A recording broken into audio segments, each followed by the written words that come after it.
Why travelers fall in love with Vietnam street food. Most people think street food is just something you eat. In Vietnam, it is something you live inside. This is not a food tour. This is not a list of famous dishes. And this is definitely not a perfect, clean version of the city. This is where mornings begin with steam rising from the sidewalk, where lunch happens in the middle of traffic, and where dinner brings strangers together under yellow streetlights. Here, food does not wait for you.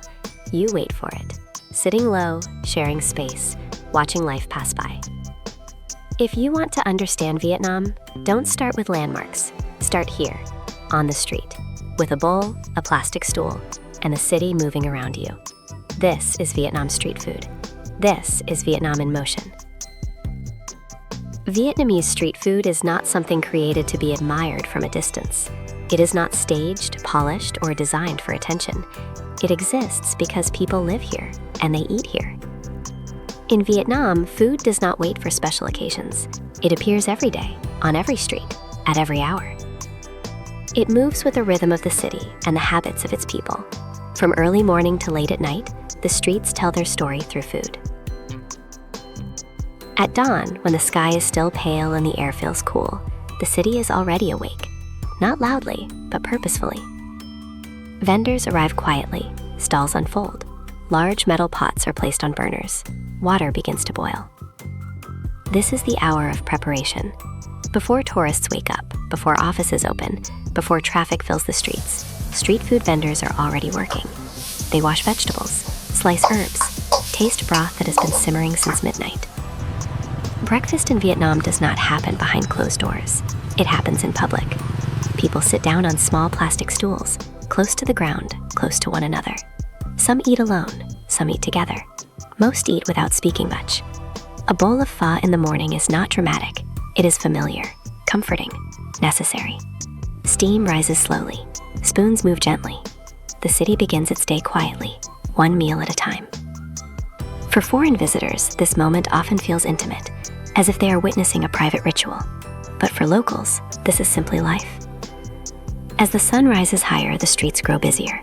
Motorbikes multiply, sidewalks shrink, and street food adapts, naturally. By late morning and noon, the city is fully awake. The heat increases. The pace accelerates. Lunch is not slow. It is efficient, energetic, and alive. Grills are lit along the sidewalks. Charcoal crackles. Fat drips onto glowing embers. The smell of grilled pork travels far, cutting through traffic and noise. People follow it instinctively. Bún cha, com tum, banh mi. These are not tourist attractions. They are solutions. Solutions to hunger, time, and routine. Street vendors work fast, but never carelessly. Their hands know exactly what to do. Movements repeat thousands of times each day. Many vendors sell only one dish, the same dish, for years, sometimes for generations. There is no menu, no explanation. You eat what they make, and somehow that trust feels comforting. Eating on the sidewalk is not a compromise in Vietnam. It is the standard. Tables are small, seats are low, space is shared. You may find yourself sitting next to a stranger. No introductions, no awkwardness. Conversation is optional. Presence is enough. In many modern cities, people eat surrounded by walls. In Vietnam, walls disappear. You eat while watching traffic flow, while listening to conversations, while life moves around you. This openness creates a strange kind of closeness. Street food is not isolated from daily life. It is woven into it. Children sit near food stalls doing homework. Elders sit quietly, watching the street. Shop owners eat beside their businesses. Nothing is hidden, nothing is separated. In the afternoon, the city exhales slightly. Lunch fades. Heavy meals disappear. Street food becomes lighter. Small carts appear. Baskets, trays.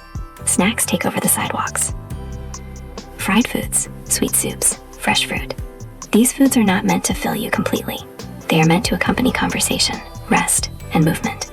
Teenagers gather after school. Workers pause briefly between shifts. Life slows, but only for a moment. As daylight softens, the city prepares for another transformation.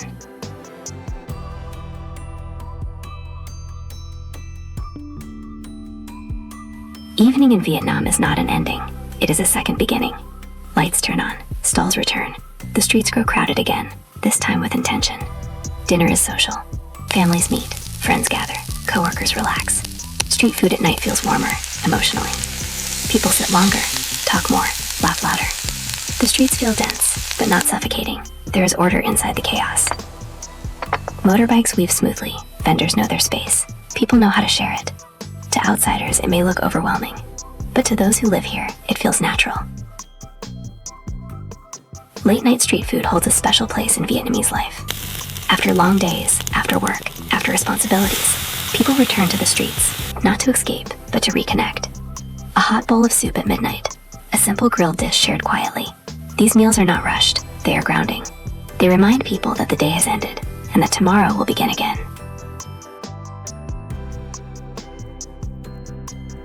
Coffee culture adds steps to this rhythm. Vietnamese coffee is strong, intense, and unapologetic. It reflects the pace and personality of the streets. Cafes exist everywhere, on sidewalks, in old buildings, up narrow staircases. Some are loud and busy, others are quiet and hidden. From a cafe seat, people watch life unfold below. Motorbikes pass endlessly, street vendors come and go. Egg coffee surprises many visitors. Its rich, creamy texture feels unexpected, but comforting, like the city itself. Sitting with a cup of coffee, watching the street, time slows. For many travelers, this becomes the moment they understand Vietnam. They are not watching a performance, they are participating in daily life. Vietnamese street food is not about perfection, it is about presence. It is shaped by weather, habit, history, and necessity. It changes slowly, honestly. Each dish belongs to a place. Each place belongs to its people. To eat here is not to consume culture, it is to sit inside it. You sit low, you eat slowly, you share space. And in that moment, Vietnam reveals itself. Not loudly, not dramatically, but sincerely. This is why Vietnamese street food stays with people long after they leave. Not because it was exotic, but because it felt real. This is Vietnam, lived through food.